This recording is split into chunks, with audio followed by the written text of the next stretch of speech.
Hi, everyone. I'm Joe Appello, George Conner to my left. We're all sports, talk sports show. We're basically been on once in a while, once a month, once every 6 weeks during the COVID area. And today's our first show in about, I guess. First show of the year? First show of the year, yeah, since last year. Yeah. I've been on in a year. So we're not sure how the schedule is going to ride out, but we're going to be maybe back to once every 2 weeks in a little bit, probably in springtime. Hopefully, things will work out. But anyway, I want to start off with Antonio Brown. The guy does he have serious mental issues? Possibly. Does he have CTE? Possibly. Possibly. Does he have concussion? Possibly. Is he just crazy? Possibly. Or is he legitimately trying to figure things out? The behavior against the Jets, his side of the story was that he was hurt. And he told Bruce Arians said, go back in the game. He says, no, I'm hurt. And Arians was like, well, then get out. That's basically what the story here comes out. But now, Antonio Brown was in play for incentives that would give him over $1 million more than his $1 million vet salary because he's a seasoned vet. I think touchdown passes and receptions and passing yards were all in play. And the Tampa Bay Bucs said to him, let's get this for you. Let's throw you the ball. And he's their primary weapon now because of the injuries that Tampa Bay has had. So, he slit his own throat by walking off and not getting those incentives and then, not being part of the team. Now, evidently, he just doesn't care about that. And, what is wrong with this guy, George? When you see something like that, and there's been, funny memes and everything on social media, I mean, my first thought is that there's a high likelihood of some mental health issues there, which all of a sudden now you're like, well, let's back off. We don't know exactly what happened. Even, I had heard that he had told maybe it was the receivers coach that he was hurt, and Arians didn't know, and then Arians told him to go in. Arians at one point, from what I read, didn't know that he was hurt. Right.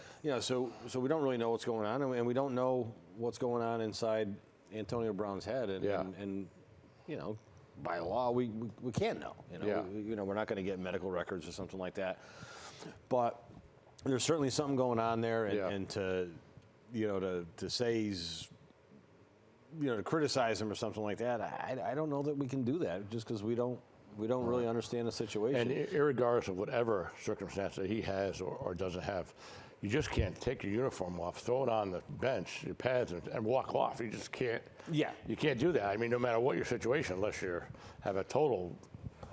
Yeah, and I don't ever remember that happening. Never. I've never in seen any it other before. sport. Certainly not during a game. Yeah. And strip down to your shirt, throw your shirt in stands and your wristbands, and wave goodbye to everybody. And it just in New York, it just doesn't make bizarre behavior. Yeah, but again, is it bizarre behavior just because he's disrespectful, or is it bizarre behavior because there's something going on? And it wouldn't surprise me at all. I mean, he's had some monster hits against him throughout his career. He's had a history of mental illness. Yeah, and before this, so he's had meltdowns. So I think it's more important that he gets well than he plays football. Remember a situation when incentives. I think the Steelers had won the division title one year, and they were celebrating, and the coach Mike Tomlin for the Steelers told him nobody videotape, and he's videotaping the thing. That's right. I forgot about that. That's right. It's like what is wrong with you? It's kind of a unwritten rule that you don't. It's in the locker room, stays in the locker room, and he's out there videotaping and putting on social media. Yeah. I mean, it kind of shows you: is it a lack of disrespect? That's a lack of respect. Is it just disregard for any rules that you're supposed to have? And the heck with you, and I'm going to do what I want type thing. And he's always been like that. And he was actually on his way to, I believe, a Hall of Fame career until he got derailed the last couple of years. Stats-wise, absolutely. Yeah, at one point he was considered the best receiver in football for a couple of years there with the Steelers. Yeah. I mean, he was dynamite. And then became a Randy Moss-ish type of controversial type thing. Yeah. And again, we don't know. We do know that there's a tremendous number of CTE patients basically playing football, and as dangerous as that is. And the problem with that is you can't really diagnose that until you're after you're dead. Right. And they do an autopsy on your brain. Yeah, so. I know that they do some, they can look at some scans and see that there's indications and things like that, but they don't know. It's a sad situation, honestly. And then I think that night he was spotted at a Net game, I think, in the stands, and then he went and afterwards took his limo and partied with Fabulous, whoever the hell that is, a rapper or something. And he partied with him all night. And then he tried to get an Uber out of the stadium in New York. And he also had an incident with a moving company. They were moving his stuff, and then he was throwing stuff at the moving guy, or he wouldn't pay them. That's right, he wouldn't pay them. Yeah, that's what it was. Yeah, and that was an issue. Yeah, and I mean, as far as the incentives and the bonuses to get to yards and numbers of receptions and stuff like that. Again, we don't know what's going on inside his head. The guy makes a boatload of money, So at some point, what's enough? See, now I think he's on a low contract now, though. Yeah. With Tampa Bay, he was on like only $1 million a year because of some kind of, they stagger things. Yeah, it was salary cap. It was a one-year contract. That was a minimum for a vet. But yeah. But anyways, I mean, we'll be talking about some big contracts later in the show. But at some point, when there was that much money going around, when does money stop becoming an incentive? Yeah, I don't think he matters to him either way. Right. Yeah, he's off the wall. The other thing too is now he claims that he was hurt. He claimed he told Arians. Arian gave him a slash sign and said, like, you're out of here. Yeah. Get out. And then he was like, okay, screw you, I'm going to go out. Yeah. I mean, it's certainly not uncommon for a player to go to the locker room. Yeah. Now. Then you go, well, is he injured or is he hurt? Now, if you're injured, you shouldn't even dress for the game. Yeah. If you're hurt, you got to kind of suck it up and get through it. And so that's usually there. What level of hurt was he? They said they took X-rays. He had kind of a cartilage and stuff like that in his ankle. So that's his story now after it all came out. So I think he's just trying to save face a little bit with that. Yeah. But that was just bizarre the way he took his shirt off and he throws his. He just. Guy's in good shape. Yeah, no fat on him, that's for sure. And we know that now. Yeah. What's going on in the world of golf? World of Golf is really just getting going. We're filming this on January the 6th, so tonight is the start of what's the Tournament of Champions. So if you won an event in the previous calendar or the previous season, you have a spot here. Phil Mickelson's playing. He hasn't played out there in 20 years. So it's Justin Thomas is a favorite, I guess, huh? Considered a favorite. Yeah, I think John Rahm is there too. Yeah. But so traditionally, this would have been the first event of the 2022 season. Okay. A few years ago, they moved the golf season around to. Is it Hawaii or somewhere, right? It's at Kapalua in Hawaii. Okay. But a few years ago, what they did is they pushed so the playoffs happened earlier because they didn't want golf competing with the NFL. Okay. And so then they call it a wraparound season now. So the 2022 season actually started in like late October of 2021. But this is really kind of the kickoff. So we'll see. So between this tournament and the previous tournament, guys have been like, take it easy, practice rounds, just work on their go game. home for the holidays, whatever it was. Yeah. Some of the European players will go down to Australia, because remember now it's summer in Australia, so November, December is kind of the like when Australia has their majors, the Australian Masters and Australian Open and things like that. But yeah, it's a downtime for some people, and I know you don't necessarily think of golfers as athletes, but there are some health things. I think they're athletes. So a lot of times, there might be some surgeries and little shoulder things. Oh, they're definitely athletes. Knee things that have but probably the biggest thing in golf since we did our last show was the father-son golf tournament down in Orlando. Well, little Charlie's something else. Tiger and Charlie Woods, He's something else, that little guy. Oh he is, God. he is. He's like a miniature tiger. 12 years old.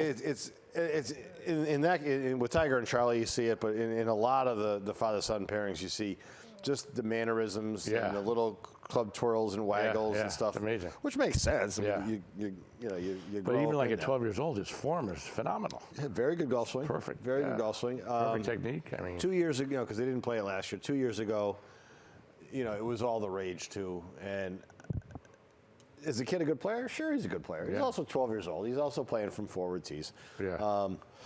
I work with a lot of high school kids, middle school kids. They have good swings and things like that. Yeah.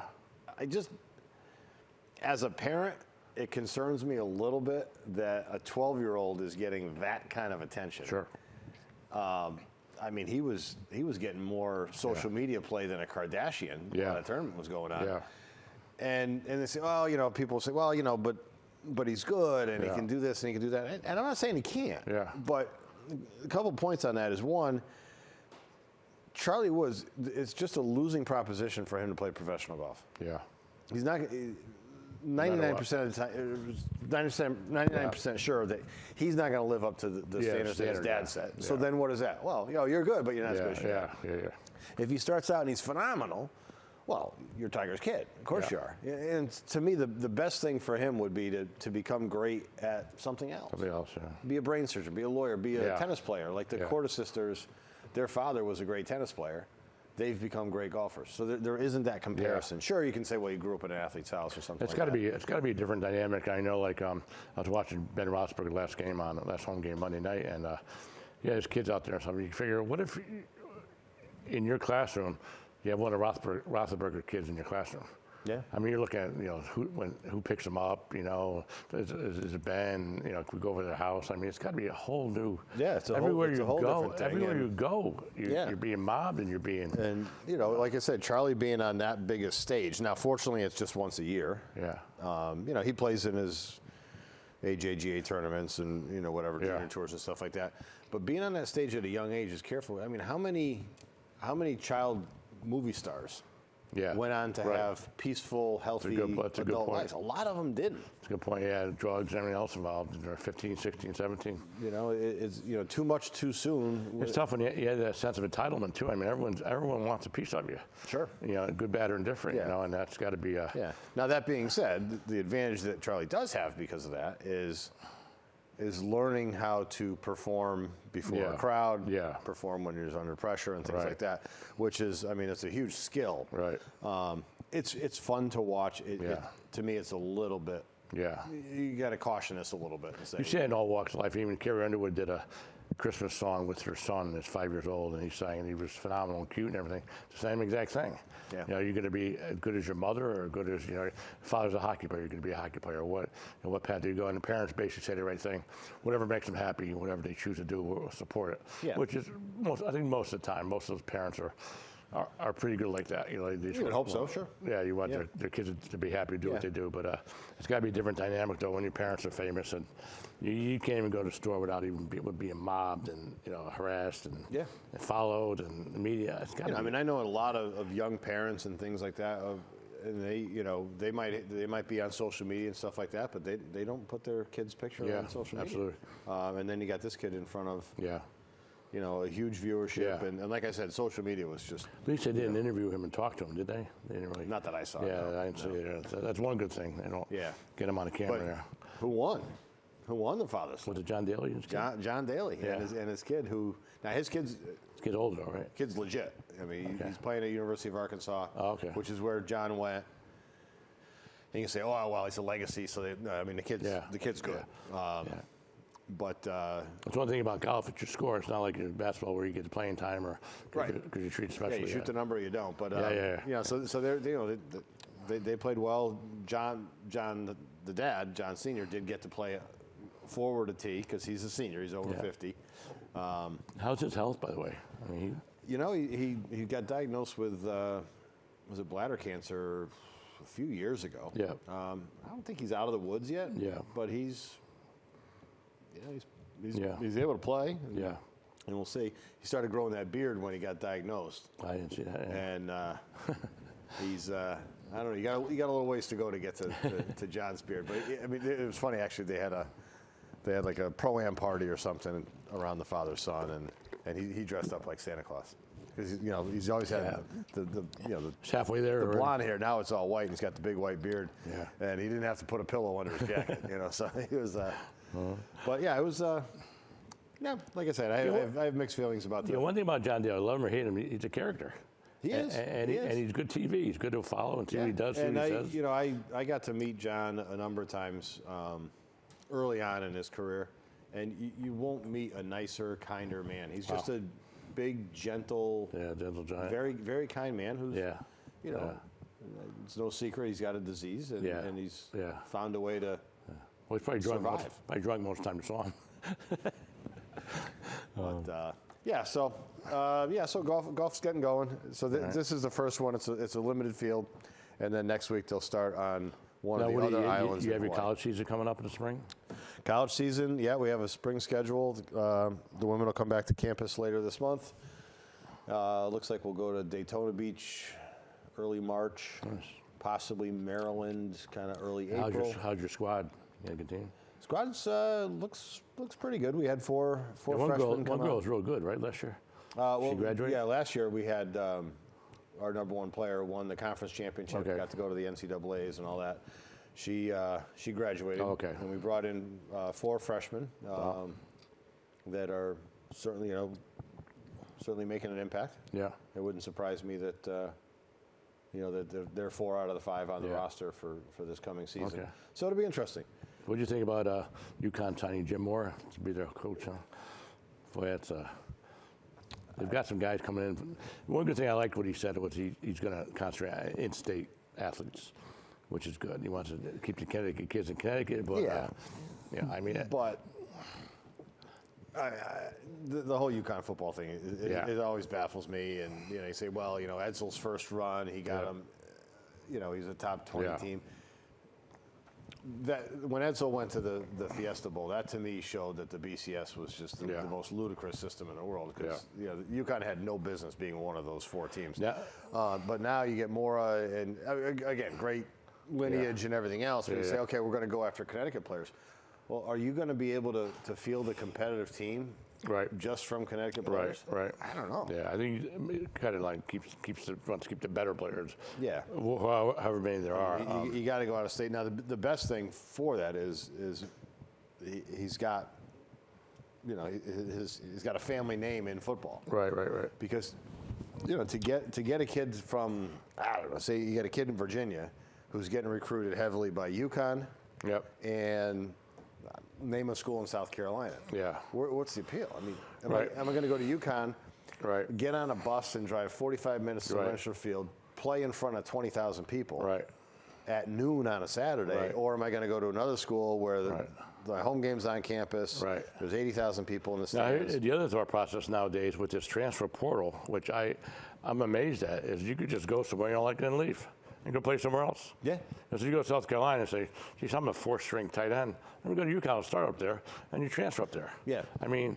Yeah, the ease of the transfer portal is. And we've talked about it before with, the sophomore quarterback who thinks, okay, now it's my time, but then the blue chip freshman comes in. Oh, I'm out. They bring a graduate guy in from North. And, there's a balance there. Well, the player has the right to decide where they go to school. Yeah. Okay, and I get that. Yeah. But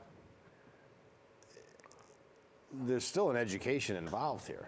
So you get these kids just bouncing from school to school. That's amazing. What's going on with their degree? Yeah. I know it's like people. So you can win 2 games one year as a college football team, and next year you go 2-10. Next year you go 10-2 because you got 35, 40 new guys who came in from all over the place that have experience. That are ready to go, and so the whole dynamic is strange. And then you get all the coaches that are bouncing around as well. You've got Brian Kelly goes from Notre Dame to LSU. Now I watched the LSU bowl game against K-State. I don't know if you saw any of that. The LSU only dressed 40 guys, 40 scholarship players. All the rest were in the transfer portal, graduated, or were elsewhere. Yeah. And the quarterback for LSU was a defensive back wide receiver at LSU as a senior, but had been a very, very good high school quarterback. Okay. And he was their quarterback for that game. They lost 40, that was 52 to 20, whatever the heck it was. And it looked like he played a quarterback on the scout team and stuff. But I mean, you've got a defensive back playing quarterback. Yeah. I mean, what do you expect? And they had a lot of false starts, this and that, and the whole team was like decimated by this transfer stuff. Yeah, I didn't see the game. Was Coach O on the sideline, or was he gone too? He's gone. Yeah. Some other guy, offensive line coached, and Brian Kelly was in the stands. Yeah. And he was watching the game, and that's always, it's a little bit disappointing, I think, for there are college football players that go the whole time, that play the 4 years. Yeah. And some even played 6 years for crying out loud. Well, with COVID, you could get up. I mean, you could be in the school for 6 years. Yeah, 5 years eligible. But you came into a program under a coach, and there's certain coaches that they would say if you were a defensive player on Steve Spurrier's team, Steve didn't know who you were. Yeah. But you went through your whole college career under a coach, and then your final bowl game, and I don't care if it's the Cotton Bowl, the Rose Bowl, or the Toilet Bowl. Or the screen door or whatever it is. It's your last game, and to have your coach, he's your coach, and to have him not there, it seems kind of shallow, kind of hollow. It's totally different mentality. And there's some coaches have taken another job at another school and coached the bowl game. Yeah.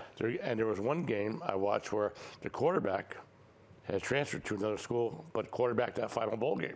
Yeah. I forget which game it was, and it's like, if I'm the team, I would say, no, thank you. You just go ahead. They don't hold it anything, but they let them play, which I guess was good in their part. But you've got all kinds, and you got like Lincoln Riley goes from Oklahoma to USC in the prime of his career. You've got Billy Napier went from Louisiana to Florida, I think.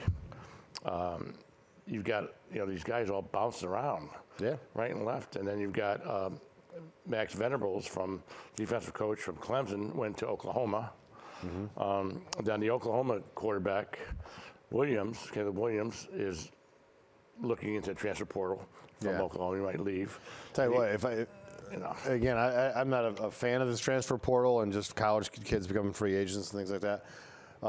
If I was in Texas or Oklahoma moving into the SEC, I might look to go somewhere else too, because there's not a good. You got Bo Nix that played for Auburn, 3-year starter. Father went to Auburn, and he transferred to South Carolina. Yeah, it's just like I don't know, you call it lack of loyalty or commitment, but they just go wherever they need to go. Yeah, for whatever reason, and let them follow the coaches.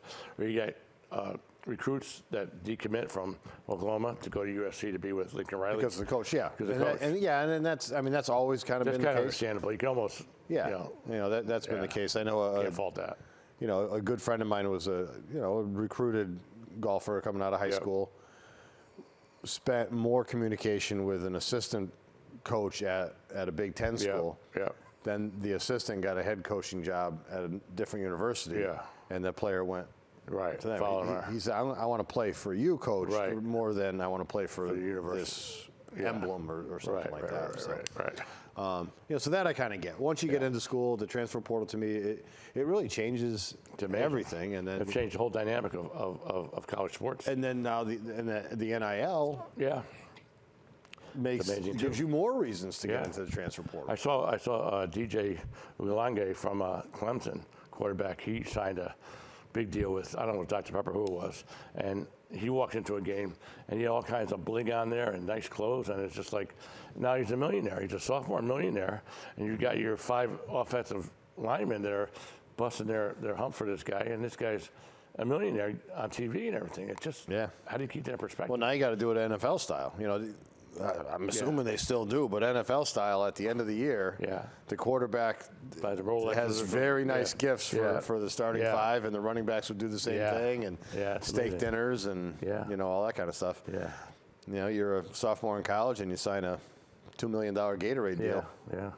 I mean, that gift giving and paybacks and cash outs have been going on since the beginning of time. Well, wait a minute. Now you're just making stuff up. Yeah, that's true. But now I guess it's legal.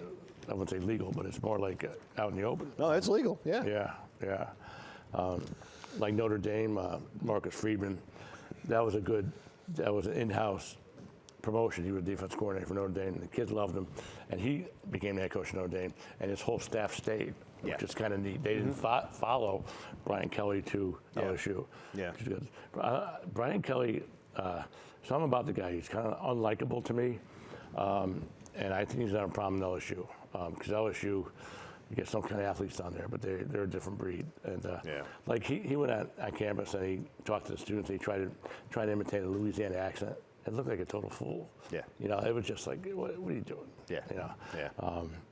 But anyway, so. I mean, if you can form a sentence that anybody can understand, you're a better speaker than Coach O. So. Yeah, that's true. That's true. Yeah. Great coach though. Had a great career. Yeah, that was weird because he had that one super team, that 15-0 year. 2 years ago, and then then all of a sudden he's no good and he's out. So I mean, how quickly you can change. But the athletes he had in that team were they're all NFL stars now. Yeah, you look at, you know, like you say, you know, you have one bad year, and there you go, and then you know the coach of Texas. I can't think of the name right now, but the coach of Texas. I mean, that guy should have been gone under the same standards. He would have been fired 6 times. Yeah. I'm pretty sure Texas going into the SEC will be that'll be the end of him. Right. Yeah. Now you got Georgia and Alabama Monday night. Alabama again for the big championship. Again. I'm gonna tell you who's gonna win right here, right now. All right. Georgia beats them, and I'm an Alabama diehard fan.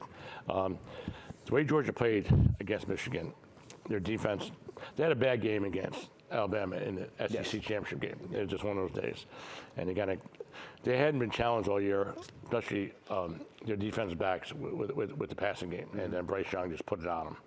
And now Georgia, I think they made enough adjustments to figure that out. Yep. And they against Michigan, they looked unbelievable. Their defense is still fantastic. Yeah. And Alabama's defense also is obviously good too. But the difference all comes down to the quarterbacks. You got Bryce Young, who's unbelievable, and then you've got Stetson Bennett, who, if he plays a good game and doesn't make any major mistakes, I think Georgia can beat them. What do you think? I think you're right. Yeah. Yep. I think you're right. I think Georgia. I'm not going to say they're the better team. Yep. But I think this is. They're a 3-point favorite too, which is kind of weird. weird. Got the best chance. Yeah. You know. I was a little disappointed. I thought maybe Michigan had a chance against Georgia. Yeah. And was kind of rooting for Michigan just to see a different matchup. Yeah. I honestly thought the way Michigan was able to control the clock and run the ball against Ohio State. Yeah. I thought that could keep them in it. Yeah.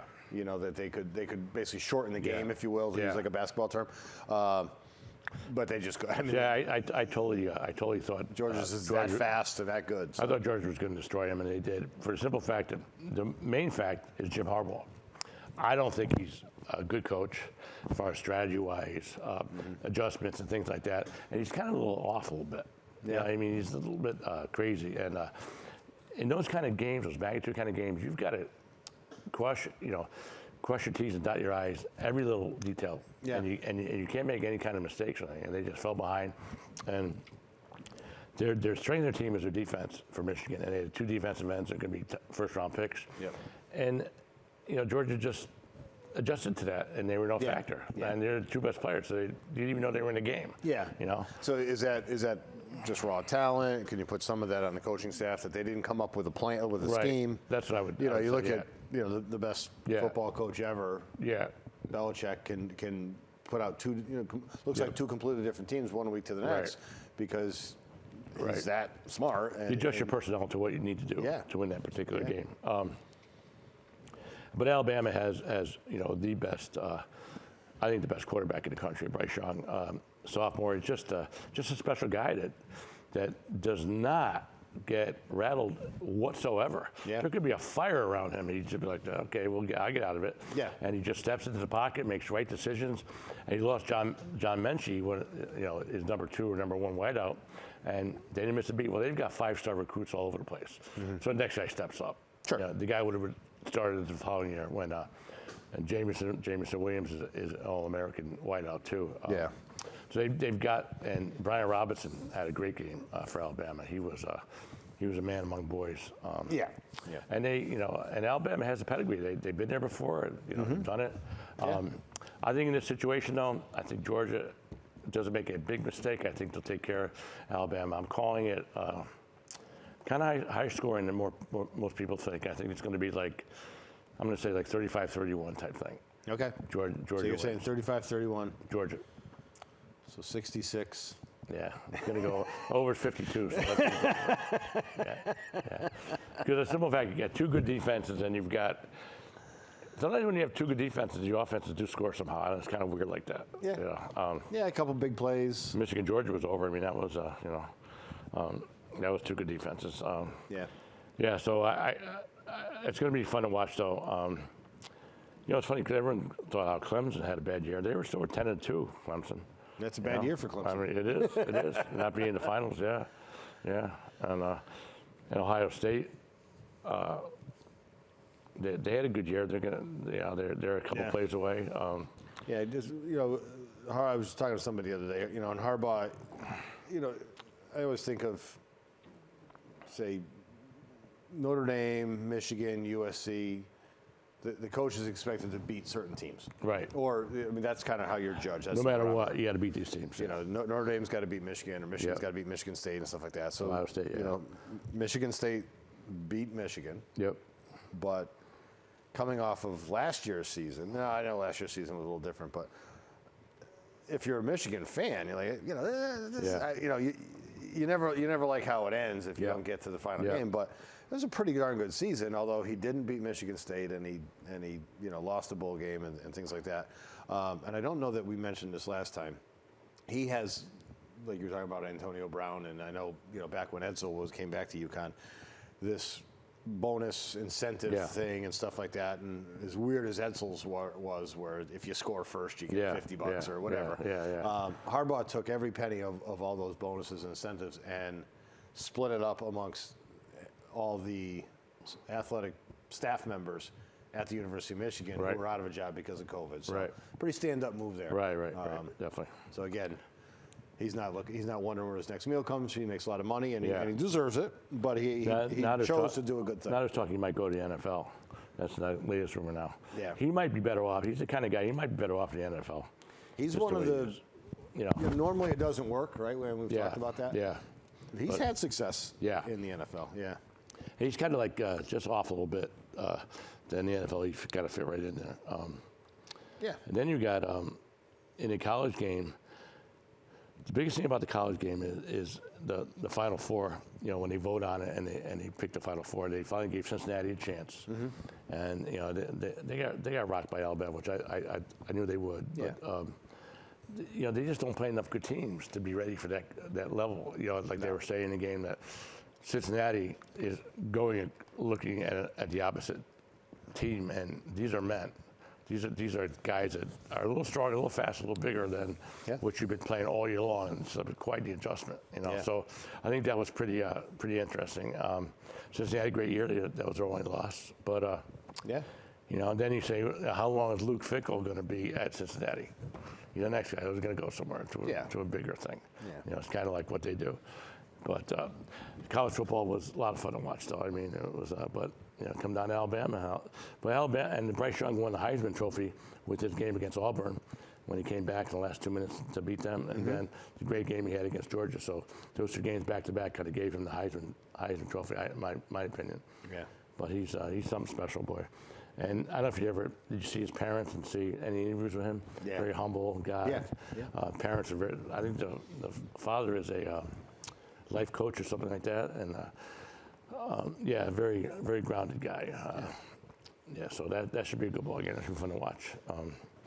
Let's jump to baseball now a little bit. I thought the Mets did a great. I'm so happy you said that, Joe. I thought the Mets did a great job hiring Buck Showalter, don't you? It doesn't stop there. Everything they're doing is great. So I think the last time we were here, we held a moment of silence because, we lost our pitcher. But then, so they hired Billy Epler to be the general manager. He was the GM of the Angels for a while. Yeah. Local ties? Epler? I don't know. Went to UConn. Oh, he did? Yeah. Went to Cathedral High School, which up in Springfield, Cathedral High School, I think it changed names. But anyway, originally from the West Coast, was living over here, went to UConn. So he came in as general manager. Yes, they hired Buck Showalter, which Okay. I think is fantastic. Me too. I agree. None of this. Let's give a new guy a chance or anything. Let's try else. this guy. You know. There is a lot of talk that they might hire Carlos Beltran as his bench coach, Yep. which I think would be great. Sure. Give Beltran 3 or 4 years to They hired Joey Cora, coach third. and to study under somebody who knows what they're doing. Yep. Instead of starting over again. Joey Cora brings that Latin connection. Yeah. You know, which is important. And they hired, they signed Sterling Marte. Yep. At the center field. Yep. Right. And whether they're going to put Nimmo on left or right or what? Probably be Nimmo and left. What about Conforto? He's still up in the air. Conforto hasn't done. Conforto's gone. He's gone, but he. So where's he going to be? He's a free agent. Yeah. Okay. I don't care. He's not a Met. Get out. Wow. Hey, don't mess with you. So Nimmo plays. So it looks like they got Marte and Kana. Yeah, Canna. Both from From the A's. So Canna in right. Yeah. Marte center. Probably Nimmo played most of the games in left. Yeah. And then they got Eduardo Escobar. Yep. He was an infielder, right? Infielder. He plays second or third. Yeah. I think, assuming Cano comes back healthy, Yep. Escobar goes to third, Okay. and Cano at second. See, I think Cano goes to third, and Escobar goes to second. Because Cano, I don't think Cano's got the range anymore. I don't know, though. Yeah. He could be. I mean, I don't know how he's doing. But And then Lindor at short, Alonso at first. yeah. But Jeff McNeil's got to be gone, huh? Yeah. Got to be gone. Yeah. He hasn't been gone yet. Not McNeil's gone gonna be yet. gone. But, you know what I didn't like about him toward the end is he had a bad temper, that guy. Yeah. Always yelling, screaming, and pissed off and throwing helmets and things like that. Yep. And it was his think own fault. He's still on the roster right now, but I Yeah. don't know that he will be. Yeah. We'll put it that way. I mean, he had that one good year when his first year he had better 333 or something. Yeah. But then when you start getting pissed off because you're not a good player, it's Yeah. like, what are you doing? Then get better, figure it out. Yeah. But yeah, so he's gone, and then they still got Alonso, and they still got Dominic Smith. Smith, yeah. You know, it's a shame because Alonso's not bad defensively, but Dominic Smith is real good defensively. Yeah. You know, I don't know. I mean, now we're in a lockout, so Yeah. there's not a whole lot going on. I think that there's still a chance that there's a DH this year in baseball, which to me, I think there will be. I don't like it. I hate the DH. I'm a National League guy or whatever else, but it is what it is. But if you're going to do it, when are you going to make that announcement? Yeah. Like, Well, with the lockout, they can't do anything. I think it's part. Isn't that part of negotiations? yeah, but Yeah. to me, I mean, you need to create a roster Yeah. on I do have a DH or I Right. don't have a DH. Right. And you're going to make roster decisions based on that. Right. What are you going to do? Right. Like, okay, spring training's over. Oh, and hey, by the way, Yeah. we're playing DH for The 162 Mets games. actually, I think, would benefit from DH. Right now they would. Yeah. You could DH Alonso, you could DH Cano. Yeah. J.D. Davis is still there, right? He's still there. Yeah. Yeah. So then they signed Max Scherzer. Are you kidding me? Oh, yeah, we haven't got to that yet. Wow. No, Scherzer, 3 years. What is it? $40 billion a year, I think it was. I think something like that. Yeah. It's a 3-year deal, player option after the second year. Yep. Now, he's not young. Yeah. He's 36 years old. Yeah. But you have DeGrom, assuming that they're Everything's somewhat healthy. Yeah. Okay, so Yeah. say they can Yeah. get 22 starts apiece. Yeah. You can have DeGrom and Scherzer. Best two pitchers in baseball That's 40% of your starts. on the same team. Yeah. 40% of your starts. Yeah. And you say, okay, well, Scherzer's not going to give you 7-8 innings. That's okay. Yeah. So what? If you put DeGrom and Scherzer, however you want to do it, you Yeah. want to Split 'em go or- DeGrom first Yeah. and then Scherzer the next day. Yeah. Well, DeGrom, 9 times out of 10, 99 times out of 100 gives the bullpen a rest. Right. So now you got a fresh bullpen for Scherzer, Right. or you do it the other way. Right. And Scherzer might give you 5 in the third or whatever Right. else. Right. Got a little bit of a ragged bullpen, Yeah. but DeGrom, like I said, he's going to give You you. still got Walker as number 2 or 3, right? Or 3 or 4, I mean. Yeah. Right. Yep. And who else they got? Is there? Lugo, they were saying, is going to stay in the bullpen. bullpen, okay. I think they need to go get somebody. They need to go get a 4th, 5th starter. They still got Rich Hill play for them last year. Who's that? Rich Hill.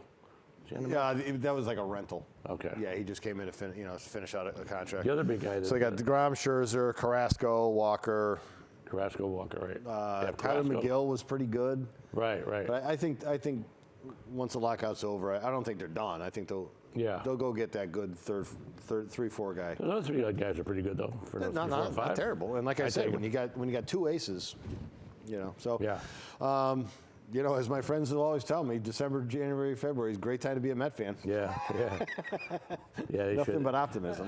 But I think the whole thing, the reason why the Mets are going to be good, and in my opinion, might win the National League, is because of Showalter.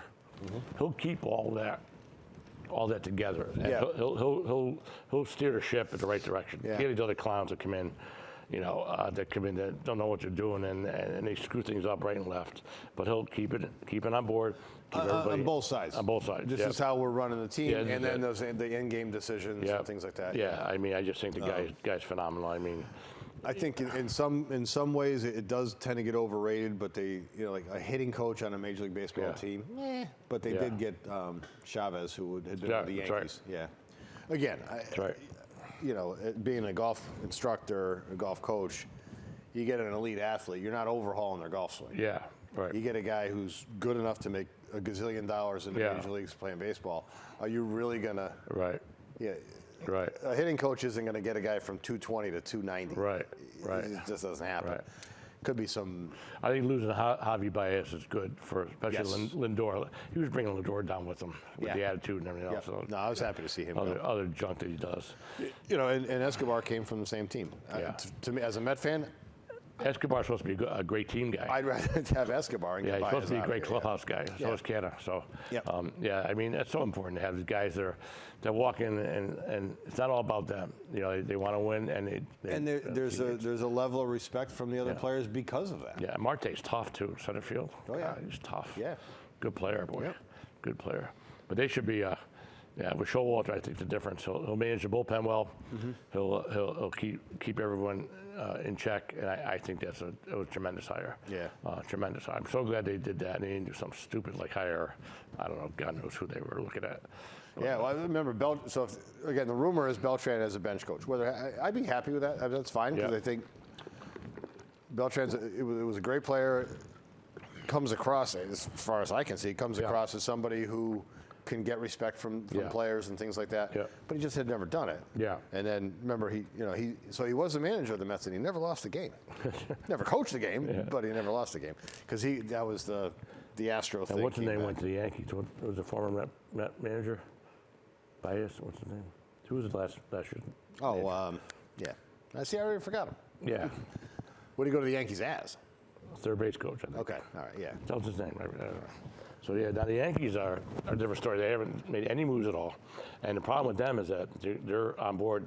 They have to sign Judge for the big contract coming up. He's got one more year, and then they have to sign him. So it's hard for them to lock in on a Carlos Correa, on a guy who's going to pay $300 million, because then you got to pay Judge $300 million. Right. The following year, then what the heck? I mean, you're going to have 5 guys, with $300 million each. So. I don't know what they're going to do. If I was them, I would stay the course and let my young kids play shortstop. They had just get Volpe and just get Peraza. Let them play shortstop and deal with it for a year or two. Bat them ninth and see what happens.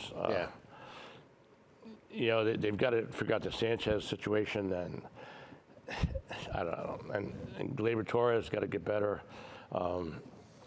First base they haven't done anything with Rizzo. Yeah. Rumor still they're going to get the kid from Oakland, but again with the lockout they can't do it. They can't make any moves, so I don't know what's going to happen with them. Well, I'm predicting. You've made a couple of predictions already this show. I'm predicting that we're going back to the late `80s where the Mets are the team in New York. I'll tell you what, it looks that way. Looks that way. They've got the pieces. That's for darn. That's for darn. But Yankees have. Well, I mean, a lot of teams didn't do anything, and I mean, there's different teams had different philosophies. And what the Mets have done so far, and again, I don't think they're done, but what they've done so far, I think is rare. Usually these big moves don't happen. Yeah. I mean, that stuff happened in November, December. Yeah. You tend to see it kind of pitchers and catchers are going to camp and then start moving around. Yeah. I'm pretty sure that all this lockout stuff's going to be settled by then and things like that. So, who knows what they'll do. I think the Mets signed. It's been pretty Juan Soto's little brother. Did you see that? he's 15 or 16 or something. Yeah. I think I read that somewhere. Yeah. So who knows? But got the genes anyway. Yeah. But yeah, so that should be coming up sooner than later, February. But the lockout could be scary though. That could. You never know. That could be. It'd be a while. You get a bunch of lawyers in a room trying to sell something. We don't know what's going to happen. Absolutely. So college basketball's been kind of broken up. Yeah, guys. Some teams haven't played in a month. Yeah. Hasn't played in 3-4 weeks. UConn, both UConn teams are just decimated. I'm not sure what the answer is. I mean, I asked somebody the other day and I didn't get an answer. The Eagles the other day put, I don't know, 8 players on the COVID list. Is there a number? Like, if a team, is there a certain number the NFL says, okay, if you get. Football, no, but basketball, it's 8. Okay. Football, I don't think they got to that point yet. But yeah. And so if you're the Eagles, okay, they got Dallas next week. Yeah. Or later this week. And you got 8, 9 guys that are off. No, because you've got. You throw in like practice squad guys in there? Yeah, you've got, that's where you draw from, your practice squad guys, yeah. And then you just got to, figure it out. But one thing they did do is they reduced the COVID from 10 to 5 days, I think, once you test positive. So you can come back sooner than later. I'm so confused about all that stuff. Yeah, you can come back a little bit sooner than before. I don't know if you have symptoms, don't have symptoms, if you're vaccinated, if you're. I'll tell you really what, understand. and watching the Giants are unwatchable. They're unwatchable. I can't stand it. I mean, Mike Glennon as your quarterback, why is this guy even in the NFL? He's the worst quarterback I've ever seen in my life in the NFL, bar none, and I'm not being a wise guy. Yeah. And then you got Jake Fromm, who never made it in the NFL. He's out there a little bit. And Joe Judge had a rant last week. It sounded like he was nuts. He said something about this is the way we do it, this and that, and he was going on and on and on, trying to justify his season. Just be quiet, you stink. Yeah. You stink. I mean, you think the writers are that dumb? They're going to listen to your BS, your football BS? And, well, Gettleman's gone for sure, the GM and the Giants. So they'll have a new GM, so what? They've got 2 first-round draft picks. They got 3 and 6 or something. You got to get linemen. Yeah. You got to get guys to protect the quarterback and open holes. Yeah. I don't care what you got. I mean, you don't have any good, big hog mollies up front. You're not going to do anything. And Barkley looks terrible to me. He looks slow and methodical. He's coming off a tough injury. Will he ever be the same? I don't think so. Yeah. Daniel Jones, the jury's still out on him. I had enough of him too. He turns the ball over too much. He has traces of brilliance where he looks great, and other traces of what are you looking at? So, I would move on from him too. I can't stand him. I think he's not going to take them where they want to be, and their defense isn't bad, but just a total mess again. I mean, both New York football teams. Yeah, and the Jets. At least Jets have a good quarterback to maybe build on, maybe. But again, and I said they did this. I mean, they just hit the reset button. Yeah. Yeah, they got a quarterback who had a good college career. They gave him no. Yeah. They give him no opportunities. Yeah. They give him no targets. They don't develop a plan in which he can succeed. So. And it's hard to, a guy like Robert Saleh, who I think is going to be a good coach, or is a good coach. Mm-hmm. I mean, before you get the chance to be a good coach, you're out of there. You're fired. Yeah. And that's the hard part. You got 2 or 3 years, and then you're gone. And then, everyone has this win now mentality. This I want everything right now. I don't want to wait a minute. And unless you see some good positive things, it's tough, boy. Yeah. It's tough. I mean, are the Jets in better shape than the Giants? I think they are. As far as future goes, but who knows? I mean, they're tough to watch. So, my pick. Rojas, yeah. Luis Rojas, yeah. My pick, and I'm wearing the shirt today. Green Bay Packers win the whole thing. Okay. Calling it right now. The whole NFL playoffs have to go through Green Bay in the NFC because they got the home field. Now, this year, they only have 1 team gets the bye. Instead of 2 teams. You used to have 2 teams. Now one team. So Green Bay wins against Detroit on Sunday, and I think they already. Actually, no. I think they already clinched the top seed. They have a bye. Yeah. They have a bye. So playing the Lions is basically a bye anyway. Yeah. So yes. Now, if things go as planned, they might catch the Cowboys in Green Bay. Lambeau Field, 2 degrees. Oh my God, how fun is that going to be? They kicked the Cowboys' butt. And love him or hate him, Aaron Rodgers to me is just simply the best quarterback in the NFL. I mean, some say Patrick Mahomes, Brady, blah blah blah, but the things that Rodgers does and the way he puts the ball in such positions and spots, in a guy's hands or a position to catch it, it's just unreal. Yeah. I mean, the talent there. He's a little bit out, I wouldn't say out there, but he's kind of a mellow, kind of a straight shooter guy. And, some people can't stand him because they think he's too aloof or too whatever. Not me. I think he just tells it like it is, and he's just like, hey. Yeah, we're not going to get into, this discussion or whatever else, but he's upset some people this year with his views on, the vaccine. And what he had a line the other day, if science that can't be questioned is propaganda. It's a pretty deep stuff. Think what you want, but it's a fiery comment. And have you ever seen Monday Night Football with Peyton and Eli? It's just tremendous to me. They're two funny guys that just like you and I watching the game or something, and they call it like it is, and they go back and they have guests. They have different guests every quarter. Yeah. So Aaron Rodgers on there last week. Oh, they have 4 guests. 4 quarters. Oh, I thought quarter. they had 1 guest for the whole show. Okay. Last week they had Snoop Dogg, they had Aaron Rodgers, they had Roger Goodell, and they had somebody else for the other one. But Snoop Dogg's out there, But they go back and forth, and it's just fascinating. It's really good. You better listen to Greasy and Louis Riddick and the same old thing. They repeat this and that over and over again. Yeah.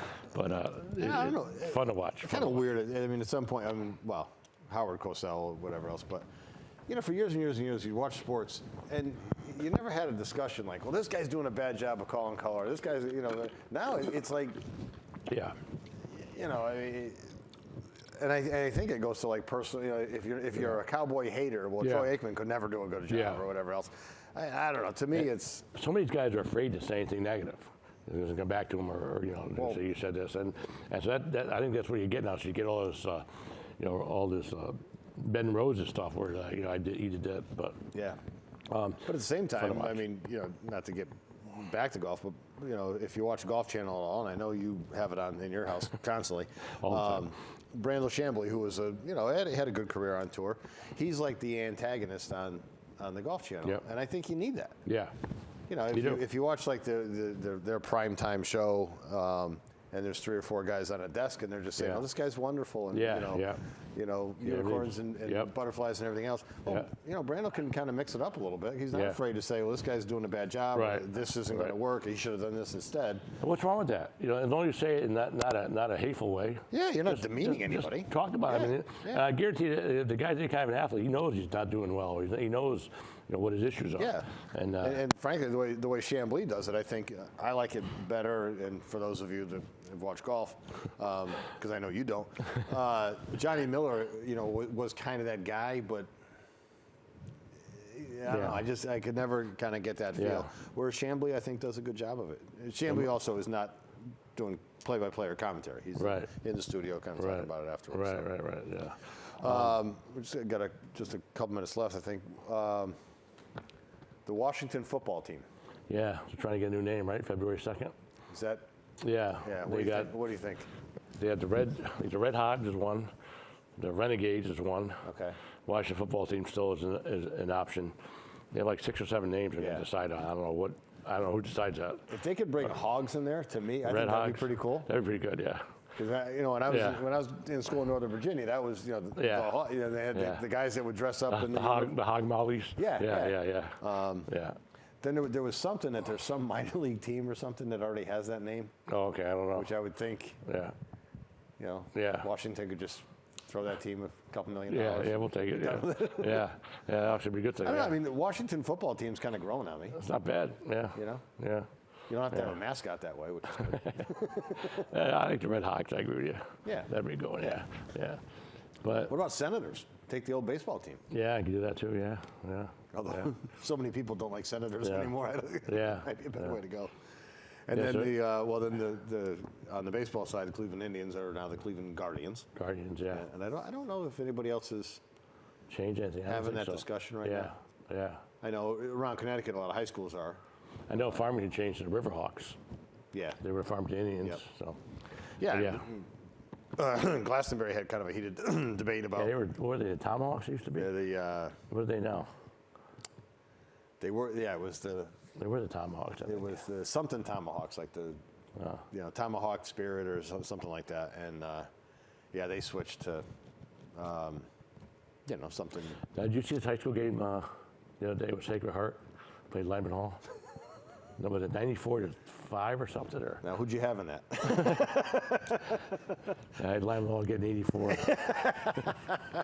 Yeah, that was that guy got suspended. I mean, yeah. When I was coaching high school basketball at Immaculate, we played Abbott Tech, which is a technical school. Yeah. A bunch of plumbers and hairdressers or whatever. Sure. And we could literally shut them out if we wanted to. Yeah. And what we would do, I'd play the first quarter kind of like normal. It'd be like 35-2, then the first quarter, and then I would just play everybody, and I have play zone, stand there, don't even move, let them shoot, and we take the ball up, and we passed like 8 or 9 times before we took a shot. Yep. And we beat them every time, obviously. Yeah. But now the thing is that with my situation, we would get more out of a practice than we would playing them in the game. They actually, we take a step back playing them, so that was tough. But I can never see beating the what out of somebody 94-6, whatever it was. Oh, and they said he was fast breaking, and he was pressing, and he was double teaming. I mean, what is wrong with this guy? Yeah. I mean, what is wrong with you? And they spent him one game. I don't understand. Yeah, no, I mean, what do you got to humiliate people like that for? Just realize who you are, what you're doing there. Yeah. And you're teaching kids on both teams. Both sides. Yeah. How to respect wrong messages people everywhere. and things like that. Yeah. Yeah, win a game, absolutely. That's great. Yeah. Once you're up by 30. Yeah. I used to do the same thing when I was coaching. We played a team that I knew we were going to be pretty handily. I would play everybody in the first half. First half, we're up by 10, and then we end up, everybody plays, everybody has a good time. We end up winning by 15, 20. We could win by 40. Yeah. But it was a positive thing to do. Yeah. All right. On that positive note. All right. So I'm calling Green Bay Packers to win the Super Bowl over Kansas City. Okay. And Georgia's going to beat Alabama. Georgia, Alabama. All right. And the Mets are going to win the World Series. Mets are going to win the World Series. All right. Over the Yankees. Joe, good show. All right, Thank you George, very much. Good job. All right. Thank you. Do it.